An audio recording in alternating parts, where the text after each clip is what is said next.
What are the most important takeaways from the AFC and NFC championship games with the Bengals and Rams advancing to Super Bowl 56? What do we think of the new hires in the NFL for head coaches for non-playoff teams? It's time to break it down all here on a Roundup Monday as we react on Locked On Fantasy Football.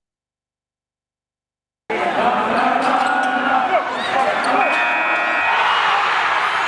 are Locked On Fantasy, your daily NFL fantasy podcast. Part of the Locked On Podcast Network, your team every day.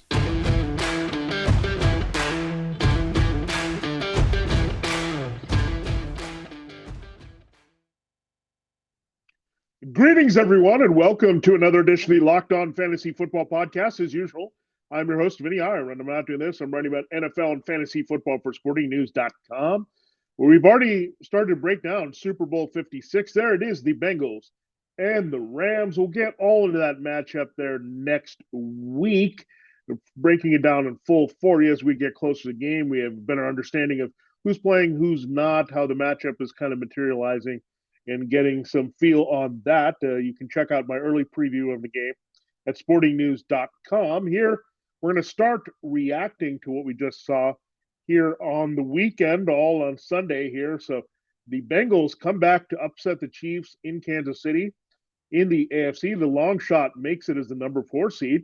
The Rams were also the number 4 seed. They knock off the number 6 seed 49ers here. So they lost to the 49ers twice in the regular season, come back and bite them here, while the Bengals sweep the Chiefs in the two big games there in week 17 and this one as well. So surprising Super Bowl, but an exciting Super Bowl with a lot of good offensive talent there. It's going to be a lot of fun to break that down from a fantasy football perspective, look at the fun prop bets, all that good stuff that comes with the Super Bowl. So we'll bring all that to you here, and I'll be there in the middle of next week there for Super Bowl 56. So maybe some special content there that'll come out of it, crossing over with some of our other network shows here. Thanks for making Locked On Fantasy Football your first listen every day. We are free and available to you on all platforms. All right, it's time to break down Bengals Chiefs and what we saw in that game. It was a tale of two halves plus overtime for the Chiefs. They dominated the first half, scored 21 points. They only scored 3 points the rest of the way. Those came in the final seconds of regulation as they were fortunate to tie the game there against the Bengals. The Bengals did not get the ball first in overtime, but Patrick Mahomes goes Brett Favre and Matt Hasselbeck and throws an interception there in overtime. So the Bengals were set up. They drove it down the field. The Chiefs were worn down, and the Bengals got the game-winning field goal from their money rookie kicker, Evan McPherson. So what we'll do is break it down. We'll first look at the Bengals and how they won this game and where they're headed here with their offense. And then we'll look at what lies ahead for the Chiefs in the offseason, some concerns there. Briefly, we'll go in depth with every team and their offseason plans here as we go forward. We got the free agency period and the draft we have to break down as well. So a lot of good stuff coming in the offseason here on Locked On Fantasy Football. For the Bengals, they get to move on. Their offseason does not begin here. Another big game for T. Higgins. We talked about T. Higgins and Tyler Boyd. It was a little bit quieter for Tyler Boyd. What happened here was the Bengals put T. Higgins in the slot, and he just dominated. He was just open all day long in the middle. He goes over 100 yards. Jamar Chase, it was a little bit slow getting going, but once they got the ball to him underneath and worked it to him in the red zone, Jamar Chase was in business, got a touchdown, didn't make a big play, but we knew that was going to happen. You knew the Chiefs were going to overcorrect from giving up 266 yards to Jamar Chase. So we said T. Higgins was a guy we wanted to get in all lineups. He came through. We got Tyler Boyd in a few. He was a bit disappointing, especially given C.J. Uzomah got hurt early in the game. We thought, okay, this is going to help Boyd in the middle of the field because they're not going to throw as much to Drew Sample here working in the middle for Joe Burrow. But good wrinkle there putting Higgins in the slot. If you recall, in a game against the Ravens, they put Jamar Chase in the slot. So I really like that by Zach Taylor and Brian Callahan. Get the receivers that are versatile into the right matchups. And they've done that quite a bit. Chase and Higgins, very dangerous outside. Chase is a vertical threat on the outside. Higgins has that classic possession type size. But you get them in the middle field, room to work with, scared of the big play from Chase, you're going to get those big chunks. And that's what we saw from T. Higgins. So Higgins, I think I myself undervalue this guy. Jamar Chase was a flashy guy putting up big numbers, but Higgins was right there as a wide receiver too in a lot of games. There were some quiet games he had when Chase went off, but Higgins is very consistent. I don't think this combination is going to slow down anytime soon. And Boyd, again, as there was more confidence from Joe Burrow and they could move around Higgins and Chase, they didn't need to rely as much on Boyd, who was Mr. Reliable just a few years ago for this team as their best receiver in the transition away from AJ Green. But Chase and Higgins, I mean, Higgins, again, deserves more credit. And Chase, what a stud. He opens things up and he's really helped the game of Higgins as well. Now, Samaje Perine, if you took a dart throw on him, then he would make one play in this game. He did make one play. It was the first touchdown there for the Bengals, kind of sparked their offense. The screen game, very strong. They had Perine there. Perine could have had a second touchdown, I believe, on the play where he kind of ran the wrong direction, and the Bengals settled for a field goal, made it 21-13. If he'd run the right way and Joe Burrow was on him for it, he would have scored another touchdown almost identical to that last touchdown. So the screen game is strong. So the Bengals almost enjoy the pressure on Joe Burrow. And when the Chiefs brought it extra, they like it because then it sets up these favorable short passes. Joe Burrow just destroys the blitz like most elite young quarterbacks that are smart and can make quick decisions do. And that's what you saw here is that the Chiefs came after him up front. And Chris Jones, remember that one play where Jones almost had him and they only sacked him one time. And that is the story of the game here, why the Bengals were able to come back. If you're not going to protect the lead, it usually comes down to not taking care of business on offense, slowing down, and then just totally not handling the other team in key situations. And that happened all game long. And eventually the Chiefs were just worn down because the Bengals did a great job of sticking to the run with Joe Mixon. Even when trailing, they got some chunk runs from Mixon. He really wore them down. And by the end there in overtime, he set up the chip shot field goal with a long run. Andy Reid was thinking that he might have fumbled and tried to challenge something there, but there was nothing there with Mixon in the end, and he just looked good here with 88 yards rushing in this game. And he was not as big a factor in the first one, but they realized they're playing deep and back, that things were going to open underneath, and that's what he saw all day long with Chase Higgins, Mixon, and Perine taking advantage of that pressure, kind of eyes lighting up for the Chiefs.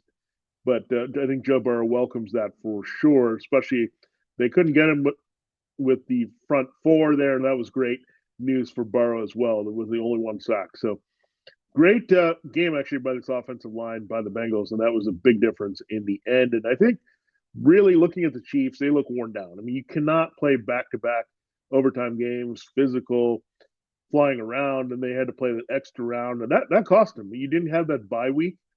There's the number one seed, and I think they needed that. They were kind of worn down at the end of the season, so they had to take care of business with the Steelers, which is good, but the Steelers can hit you a little bit. And then going overtime with the Bills and playing on Sunday, where the Bengals played on Saturday, I think they all contributed here to that. So the Bengals going forward looking really good offensively with the principles there. The Chiefs defense has a lot of question marks after they gave up that big lead. But yeah, he gets a chase of the principles. They'll keep Boyd around for a while to help there as a reliable player. CJ Uzomah, unfortunately, had to be carted off, so it doesn't look good for him to play the Super Bowl. But Drew Sample could see a bigger role here, and that they could adjust well going into the Super Bowl. And again, Mixon, Perine, they pick good spots for Perine to get in. And so I'm excited about what the Bengals offense can do against the Rams in Super Bowl 56. Now for the Chiefs, pretty simple here. They're going to have to think about what are they going to do with number two receiver. Mecole Hardman is still under contract, but weird little tiff between Mecole Hardman and Tyreek Hill in the game in terms of maybe who's getting the ball. Hardman had been awesome there against the Bills. He'd really come on strong as the number two that we've been looking for in fantasy to complement Hill. But man, I don't know. There's a little bit of dysfunction there. Demarcus Robinson, Byron Pringle, these guys are involved. For some reason, they went away from Travis Kelce, who was having a dominant game, scored a touchdown. Tyreek Hill also looked good early with the long score. A great pass by Mahomes. After a while, once Hill and Kelce were taken away, what happened was the Chiefs refused to run consistently like they'd done for a long time. That they've seen the zone defenses, they had adjusted, people protecting against the deep ball. They did it even in the first half of this game with Jerick McKinnon and Clyde Edwards-Helaire. But something, I think, had the Chiefs pressed like they had to score more. Maybe thinking about the Bills game where they just had to keep matriculating and score and do it quickly to build their lead. And maybe they pressed a little bit and didn't take what was there given. So I think Andy Reid and Patrick Mahomes, they have the tendency of keep looking for big plays. And they weren't there in this game. They pushed it last game. They were very patient about it. And they got the big plays anyway. Here, I think the Bengals were a little bit more fundamental. They didn't break down. They also were able to get a little bit better pressure with their front four, with definitely the ends having a big factor here. And Trey Hendrickson and Sam Hubbard in the second half. You also had B.J. Hill make the interception of Mahomes. So that Bengals defensive line came to play as well. So Chiefs got to adjust. They got to figure out who they're going to go forward with the backfield. Clyde Edwards-Helaire, they used a first-round pick in 2020 on. They like him, but they also have to think about Jerick McKinnon now being a factor. And Darrell Williams, is he going to come back and be someone they like and value? Or do they want to go in a different direction or hedge their bets with another veteran? Do you think Edwards-Helaire would go in as the guy and maybe fully healthy and maybe look at him as the versatile back where they can also throw to him, which was a strength at LSU? So a lot of question marks in that backfield. How much do they love McKinnon? How much do they want to bring it back? Remember, Damian Williams kind of carried over his playoff run to that. So backfield is a question. You have Demarcus Robinson is a free agent. Byron Pringle is an okay player, but they do have now the number 30 overall pick. Will they look at wide receiver help? There's a lot of players down there that could help. Jahan Dotson, he's a vertical threat from Penn State. Traylon Burks from Arkansas, just a good big target, as well as Drake London from USC. So these are some of the guys that are in play in the mock draft. They could also think about corner. Charvarius Ward has free agency ahead. Mike Hughes, so they can be thin there. They like L'Jarius Sneed at times. Tyrann Mathieu is a good linchpin, but secondary was rather weak. They didn't have that second cover man there. Rashad Fenton really got burned in the game. So they might think of an upgrade there. I like Roger McCreary of Auburn, Trent McDuffie of Washington, a couple of corners that could help them there. But so I would say the Chiefs have to upgrade a little bit. Figure out running back. I think you got to upgrade offensive tackle. They took care of interior there with Creed Humphrey, signing Joe Thuney, and also getting Trey Smith. But the tackle is still a weak spot where Orlando Brown, even with that blockbuster trade, Orlando Brown was pretty up and down here. They had the injury there to the right side with Mike Remmers and Louis Niang. So they were a little bit struggling up front for the Chiefs. So offensive line, wide receiver, corner, these are some of the priorities for the Chiefs. Get that legitimate number 2 here. Hill's a good field stretcher. Kelsey's a good player. You work him inside, but I think they can use a big body there on the other side. And a Burks from Arkansas or a London there from USC would be good options there. So a lot of question marks for the Chiefs. They're still very good. They're going to have a high floor with Patrick Mahomes every year, but couldn't quite hit their ceiling this year. Some of the problems they had in midseason resurfaced here in the championship game. All right, our next segment will break down for you 49ers and Rams and how that result turned out with the Rams winning 20-17. I do first have to tell you about Built Bar. It's the new year. That means New Year's resolutions. If yours is about getting fit or eating healthier, make sure you include Built Bar in your plan. Built Bar is a protein bar that tastes like a candy bar, maybe even better than a candy bar. I personally think it's better than a candy bar because I know it's going to be healthy for me too. Because Built Bar makes it easier for you and I to stick to our New Year's resolutions because it tastes so good. You'll want to eat it. Unlike other protein bars, which can be chalky, waxy, or some can even taste like a chemical spill. Built Bars are 100% delicious. And look, you want to eat healthy, but it can get so boring. And then you're saying, oh, I can't eat chocolate. I can't eat this. Built Bars are covered in 100% real chocolate on top of being absolutely delicious with any of their flavors. Most Built Bars contain 130 calories, 4 grams of sugar, 4 grams net carbs, and 17 grams of protein. Compare that to a candy bar, and you know how bad candy bars are. 240 calories, 30 grams of sugar, and dozens of net carbs. So go out and get rid of all your unhealthy snacks wherever they are. Replace them with Built Bars so you always have one ready on the go. Even if you're not a huge fan of working out, you can at least something healthy there available to you and is good for you. And that's a Built Bar. That way, when you enjoy a delicious Built Bar, you can almost count as a workout. Don't forget about so many flavors to choose from: coconut almond, peanut butter brownie, raspberry cookies and cream, salted caramel, mint brownie, just to name a few, and many, many more. In fact, Built is always coming out with new limited time flavors. So check out Built.com often to see what's new. Go to Built.com and use the promo code LOCK15, get 15% off your order. Use the promo code LOCK15 and you'll get 15% off only at Built.com. All right, we will dive into the 49ers Rams. The Rams advance, the 49ers go home, fall short of his second Super Bowl in 3 years. Thanks again for making Locked On Fantasy Football Your first listen every day. We're free and available to you on all platforms. All right, 49ers, they tried to beat the Rams 3 times. They led 17-7, but the Rams scored the final 13 points of the game. They're including the winning field goal by Matt Gay. The 49ers did have one last response with under 2 minutes left in the game. 49ers looked like they could have sealed the game with a Jaquiski Tart interception, but he dropped it. 49ers had some other opportunities there, didn't quite put the game away, and the Rams just had enough of an opening to take it here. So let's quickly look at the Rams and what's going on with them. Matthew Stafford looking awesome here after the red zone interception. He was bad then, but Cooper Kupp really made Matthew Stafford look good here in the second half. Kupp was just uncoverable, whether the 49ers blitzed and left him open one-on-one. Short passes, him running after the catch, stretching the field. Cooper Kupp, what an amazing season, and he's the guy that put the Rams in the Super Bowl. He's the MVP, and Stafford, again, just looks so good when Cooper Kupp is making the big plays. But Odell Beckham Jr., his first 100-yard game as a Ram comes at an opportune time. So Odell, I was a bit wrong on this one. I thought Odell might struggle here with the Rams as a complimentary player, but as the attention has grown on Kupp and they've less been dependent on Van Jefferson there for big plays, they've been more about the route running and efficiency and hands.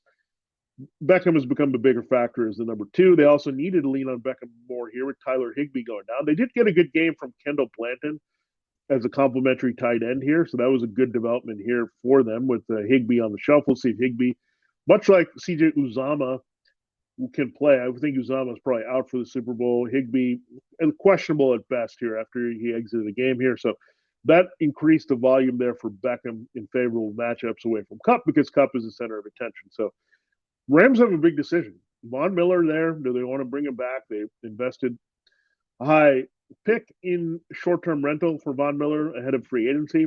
Or no, Beckham Jr. being potentially the cheaper returnee here. They also have to weigh that Robert Woods is being paid a lot as well. So we'll see if OBJ ends up being a rental and a placeholder for Woods. We know how special Robert Woods is. So if they had Woods back, and given they already have given him a big contract like Kupp has, I'd say they would go in that direction. But for now, Beckham has ended up being a super sub and a great intuitive addition for the Rams because basically after they added Beckham for some depth and insurance, that's exactly when Woods went down. So it kind of is lined up well where Beckham has kind of fully embraced that Woods role, the versatile route runner, not necessarily looking for the big plays, but just complimenting Kupp here all over the field. And that's what you're seeing here. And that's Odell's breakout here for the Rams. So again, that's going to continue there. Van Jefferson, they've targeted him deep a few times, but this isn't coming here with a deep ball. Matthew Stafford still struggling with interceptions, but they get through. Cam Akers got hurt in this game, and you also had Sonny Michel struggle a bit in the running game.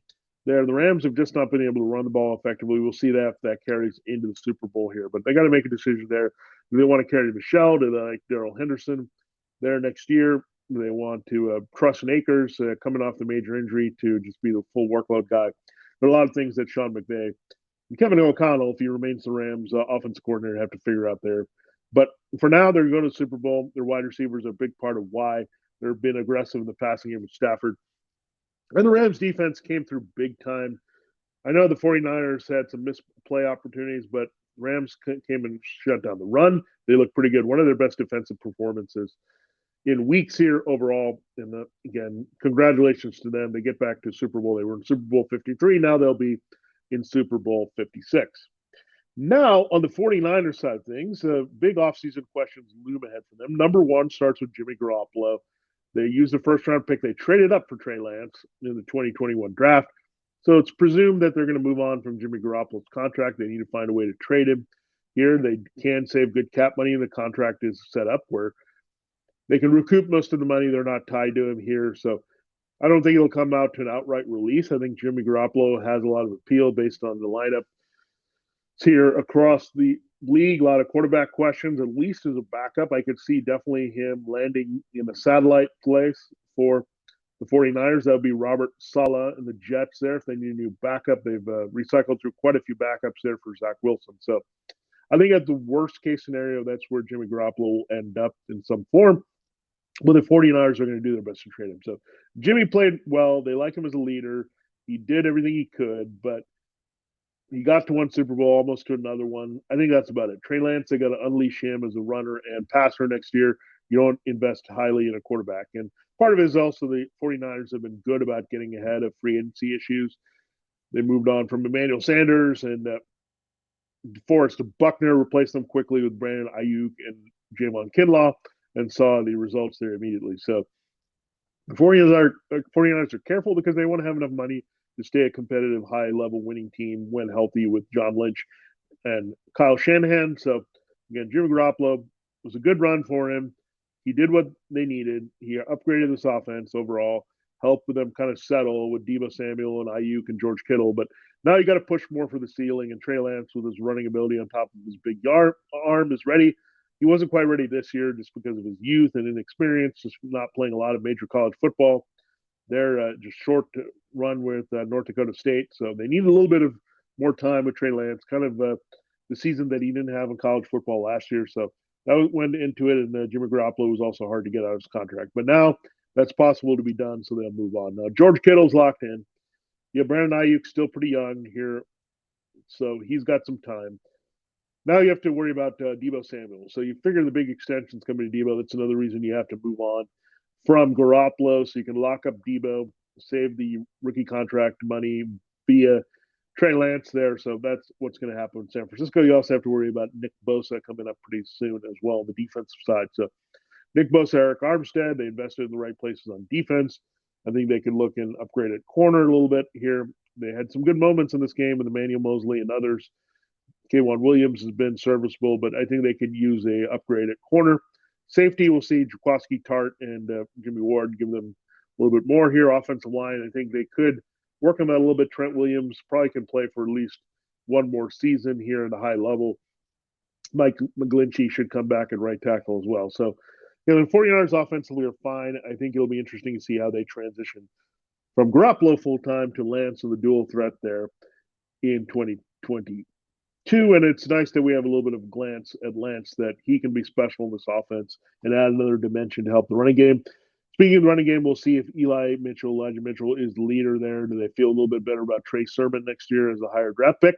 Or do they say Elijah Mitchell is our workhorse going in, and they'll probably clean house with Raheem Mostert and Jeff Wilson and some of these other guys and figure it out just given their injury issues there in this backfield. And Mitchell proved to be a little bit more durable. He had those injury issues during, but this season early, but fifth round pick. They like him there. They like his style of running, and I think he'll have a regular role there for him if healthy going into next season. All right, we will break down the new hires here. We only have 4 so far. There are 9 openings in the NFL, and we'll also have a special show there about Tom Brady, should that actually go official with the Buccaneers and him walking away, and see what that does here to the quarterback situations. But we have 4 teams and new coaches that we're looking for them.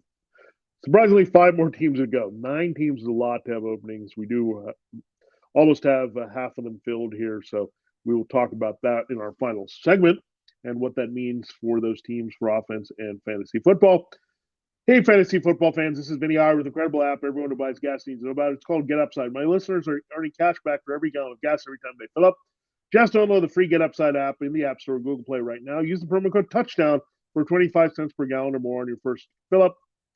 All in cash back. Don't pay full price at the pump anymore. Get cash back using GetUpside. Just download the app for free and use the promo code TOUCHDOWN for 25 cents per gallon or more on your first tank. Some people will drive a lot or making as much as $200 to $300 a year in cash back, and there's no catch.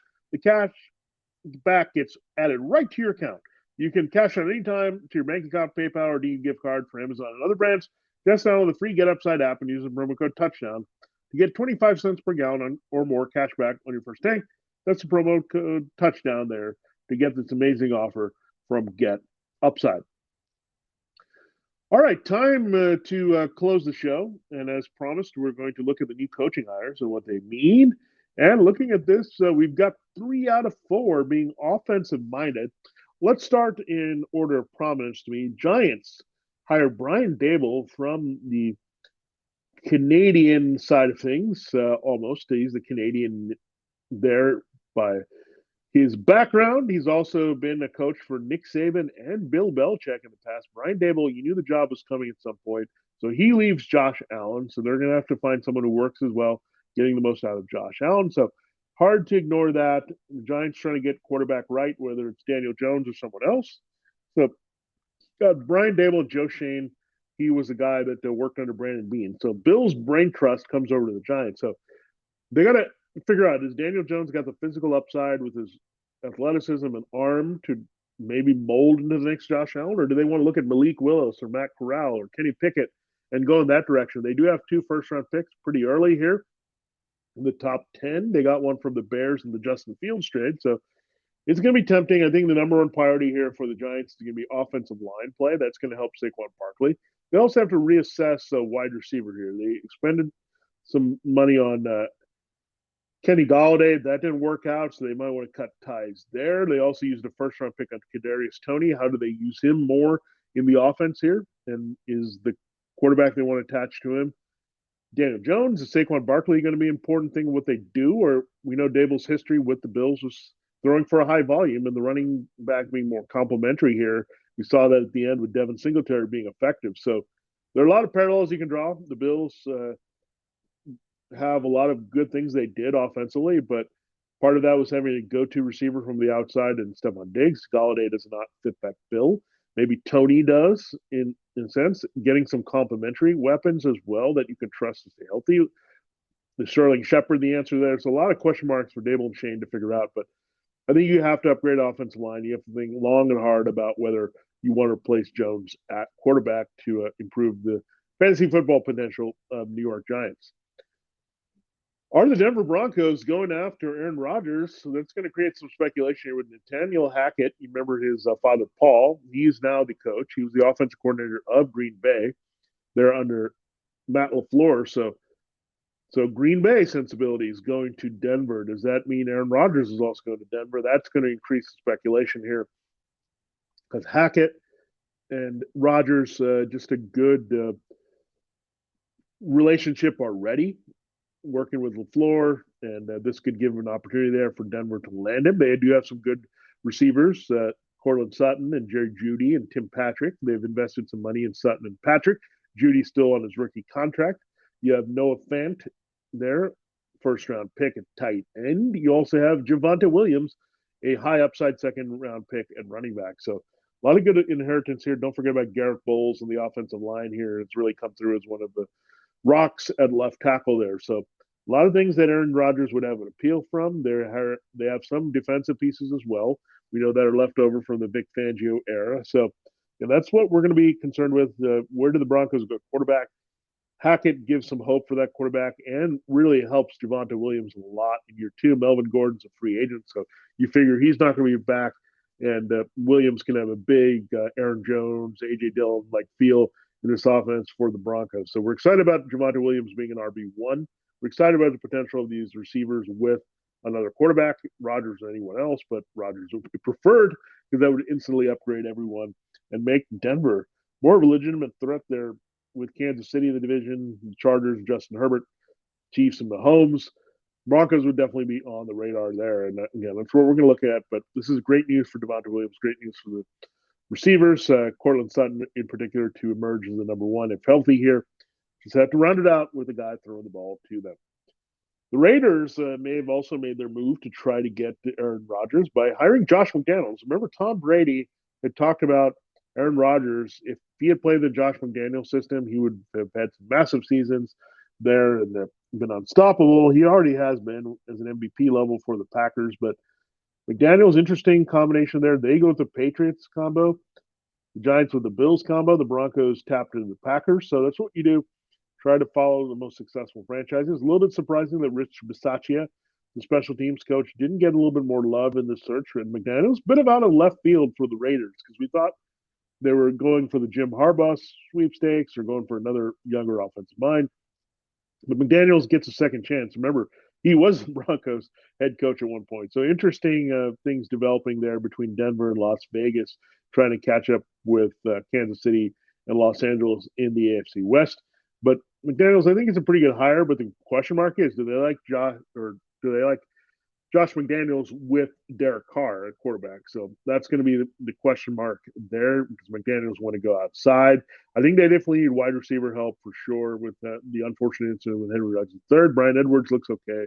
Hunter Renfrow has been pretty good as a slot receiver beyond. Darren Waller's there, but I think you need to get the legitimate number one outside overall. So some opportunities here with Chris Olave and Garrett Wilson of Ohio State, James Williams of Alabama, and plenty of other guys that we talked about. Remember for the Chiefs, London and Burks and Dotson, and some of these guys that can really play wide receiver. John Mechie, we'll see if he can get recovered to this draft process from Alabama and have some appeal. But wide receiver seems like a big priority. Offensive line, especially in the interior, looks important here for the Raiders. So they should have an offensive-minded feel. Gruden was offensive-minded as well. We know that. But McDaniels, again, maybe accelerating, trying to get a veteran presence here. And Hacken McDaniels, you got to figure those hires have something in mind and maybe trying to appeal to Rodgers or Russell Wilson or somebody like that here in 2022. Finally, the Bears hired Matt Eberflus. He was the defensive coordinator of the Colts. So Eberflus gets on the board. Nick Sirianni, we know, is the coach of the Eagles. He came from the offensive side under Frank Reich in Indianapolis. Eberflus is going to take care of the defense, and I think why they went with a defensive-minded hire, first, they had Matt Nagy, an offensive-minded hire. Two, they went with a guy that has some good complementary football and knows how to call defense there, playing with Frank Reich. They've been excellent there up front with their pass rushers, pretty good secondary. You have Darius Leonard tying it all together, so the Bears have to like that. When you look at some of the players they have, Roquan Smith and Khalil Mack coming back from his injury, Eddie Jackson in the backside, some safety that they like. So, again, Eberflus had to solidify the defense. What'll be good is that he'll put the offense totally in the hands of whoever's operating with Justin Fields there. So Fields should be in good shape. Longo Scout told me that it's always good to have a defensive-minded coach who kind of stays hands-off with the offense and lets it do what it wants. And Eberflus, I think, will do that. I think the Bears will have some run sensibilities here. That is their strength with David Montgomery, but they'll make good use of Darnell Mooney, try to get Fields and Mooney going. Allen Robinson not going to be back there. New general manager as well for the Bears. So Ryan Poles takes over. So it's going to be something to watch here with their direction. But I would expect Eberflus is going to use his influence to fix the defense in his image here, and then they'll go to work offensively, personnel-wise, to make sure that Justin Fields is in good shape for full-time starting in year number 2. All right, there you have it. There's a breakdown of new coaching hires. Again, we're on the watch for Brady. We're on the watch for Jim Harbaugh to the Vikings. A lot of things that we will break down for you as they happen here. Locked On Fantasy Football. Well, we wanted to update you and not forget about that, especially when they can have some key fantasy football implications here for 2022. This is just the start of our advanced scouting all season, off season long for Locked On Fantasy Football.